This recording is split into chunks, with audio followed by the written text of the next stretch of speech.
Capítulo 26. E aconteceu que, quando Jesus concluiu todos estes discursos, disse aos seus discípulos: Bem sabeis que daqui a 2 dias é a Páscoa, e o Filho do Homem será entregue para ser crucificado. Depois, os príncipes dos sacerdotes e os escribas e os anciãos do povo reuniram-se na sala do sumo sacerdote, o qual se chamava Caifás. E consultaram-se mutuamente para prenderem Jesus com dolo e o matarem. Mas diziam: Não durante a festa, para que não haja alvoroço entre o povo. E, estando Jesus em Betânia, em casa de Simão, o leproso, aproximou-se dele uma mulher com um vaso de alabastro, com um unguento de grande valor, e derramou-lhe sobre a cabeça, quando ele estava assentado à mesa. E os seus discípulos, vendo isto, indignaram-se, dizendo: Por que este desperdício? Pois este unguento podia vender-se por grande preço e dar-se o dinheiro aos pobres. Jesus, porém, conhecendo isto, disse-lhes: Por que afligis esta mulher? Pois praticou uma boa ação para comigo. Porquanto sempre tendes convosco os pobres, mas a mim não me haveis de ter sempre. Ora, derramando ela este unguento sobre o meu corpo, fê-lo preparando-me para o meu enterramento. Em verdade vos digo que, onde quer que este evangelho for pregado em todo o mundo, também será referido o que ela fez, para memória sua. Então um dos 12, chamado Judas Iscariotes, foi ter com os príncipes dos sacerdotes e disse: Que me quereis dar, e eu vos-lo entregarei. E eles lhe pesaram 30 moedas de prata, e desde então buscava a oportunidade para o entregar. E, no primeiro dia da festa dos pães asmos, chegaram os discípulos junto de Jesus, dizendo: Onde queres que façamos os preparativos para comeres a Páscoa? E ele disse: Ide à cidade a um certo homem e dizei-lhe: O mestre diz: O meu tempo está próximo, em tua casa celebrarei a Páscoa com os meus discípulos. E os discípulos fizeram como Jesus lhes ordenara, e prepararam a Páscoa. E, chegada a tarde, assentou-se à mesa com os 12, e comendo eles, disse: Em verdade vos digo, que um de vós me há de trair. E eles, entristecendo-se muito, começaram cada um a dizer-lhe: Porventura sou eu, Senhor? E ele respondendo disse: O que mete comigo a mão no prato, esse me há de trair. Em verdade o Filho do Homem vai, como acerca dele está escrito. Mas ai daquele homem por quem o Filho do Homem é traído. Bom seria para esse homem, se não houvera nascido. E, respondendo Judas, o que o traía, disse: Porventura sou eu, Rabi? Ele disse: Tu o disseste. E quando comiam, Jesus tomou o pão e, abençoando-o, o partiu e o deu aos discípulos e disse: Tomai, comei, isto é o meu corpo.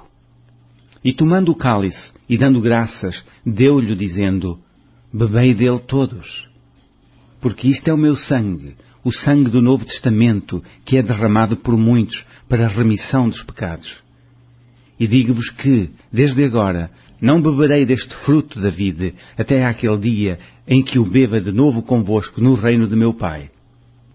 E, tendo cantado o hino, saíram para o Monte das Oliveiras.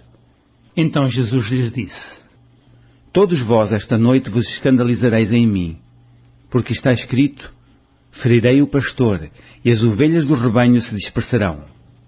Mas, depois de eu ressuscitar, irei adiante de vós para a Galileia. Mas Pedro, respondendo, disse-lhe: Ainda que todos se escandalizem em ti, eu nunca me escandalizarei. Disse-lhe Jesus: Em verdade te digo que, nesta mesma noite, antes que o galo cante, 3 vezes me negarás. Disse-lhe Pedro: Ainda que me seja mister morrer contigo, não te negarei. E todos os discípulos disseram o mesmo. Então chegou Jesus com eles a um lugar chamado Getsemane, e disse aos seus discípulos: Assentai-vos aqui, enquanto eu vou além orar. E, levando consigo Pedro e os 2 filhos de Zebedeu, começou a entristecer-se e a angustiar-se muito. Então lhes disse: A minha alma está cheia de tristeza até à morte. Ficai aqui e velai comigo. E, indo um pouco mais para diante, prostrou-se sobre o seu rosto, orando e dizendo: Meu Pai, se é possível, passa de mim este cálice. Todavia, não seja como eu quero, mas como tu queres. E, voltando para os seus discípulos, achou-os adormecidos, e disse a Pedro: Então nem uma hora pudestes velar comigo? Vigiai e orai, para que não entreis em tentação. Na verdade o espírito está pronto, mas a carne é fraca. E, indo segunda vez, orou, dizendo: Pai meu, se este cálice não pode passar de mim sem eu o beber, faça-se a tua vontade. E voltando, achou-os outra vez adormecidos, porque os seus olhos estavam carregados. E deixando-os de novo, foi orar pela terceira vez, dizendo as mesmas palavras. Então chegou junto dos seus discípulos e disse-lhes: Dormi agora e repousai. Eis que é chegada a hora, e o Filho do Homem será entregue nas mãos dos pecadores. Levantai-vos, partamos. Eis que é chegado o que me trai. E, estando ele ainda a falar, eis que chegou Judas, um dos 12, e com ele grande multidão com espadas e varapaus, enviada pelos príncipes dos sacerdotes e pelos anciãos do povo. E o que o traía tinha-lhes dado um sinal, dizendo: O que eu beijar é esse, prendei-o. E logo, aproximando-se de Jesus, disse: Eu te saúdo, Rabi. E beijou-o. Jesus, porém, lhe disse: Amigo, a que vieste? Então, aproximando-se eles, lançaram mão de Jesus e o prenderam. E eis que um dos que estavam com Jesus estendeu a mão, puxou da espada e, ferindo o servo do sumo sacerdote, cortou-lhe uma orelha. Então Jesus disse-lhe: Mete no seu lugar a tua espada, porque todos os que lançarem mão da espada, à espada morrerão. Ou pensas tu que eu não poderia agora orar a meu Pai, e que ele não me daria mais de 12 legiões de anjos? Como, pois, se cumpririam as Escrituras que dizem que assim convém que aconteça? Então disse Jesus à multidão: Saístes como para um salteador, com espadas e varapaus para me prender? Todos os dias me assentava junto de vós, ensinando no templo, e não me prendestes. Mas tudo isto aconteceu para que se cumpram as Escrituras dos profetas. Então todos os discípulos, deixando-o, fugiram. E os que prenderam a Jesus o conduziram à casa do sumo sacerdote Caifás, onde os escribas e os anciãos estavam reunidos.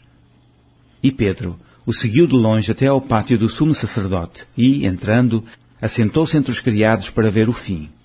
Ora, os príncipes dos sacerdotes e os anciãos e todo o conselho buscavam falso testemunho contra Jesus, para poderem dar-lhe a morte.